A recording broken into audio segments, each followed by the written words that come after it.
রোজা রাখার জন্য নাওয়াইতুয়ান পড়ার কথা না কোনো হাদিসে আছে না কোরআনে আছে, না রাসূল আকরাম সাল্লাল্লাহু আলাইহি সাল্লাম এরকম কোন নাওয়াইতুয়ান পড়েছেন, না সাহাবীরা করেছেন।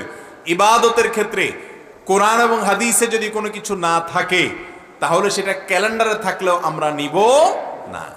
এই জন্য দেখবেন ক্যালেন্ডারে এই নাওয়াইতুয়ানের শেষে কোনো হাদিসের কিতাবের নাম লেখা নাই যে বুখারী শরীফ, মুসলিম শরীফ, আবু দাউদ শরীফ, নাসাই শরীফ, এরকম কিছু লেখা আসেনি দেখিয়েন নাই। কারণ হলো এটার কোনো কি নাই, ভিত্তি নাই। কিন্তু আমরা মনে করি নাওয়াইতুয়ান না পড়লে কি হবে না, রোজা হবে। এটা আমাদের ভুল ধারণা। অতএব এটা থেকে আমাদেরকে বেঁচে থাকা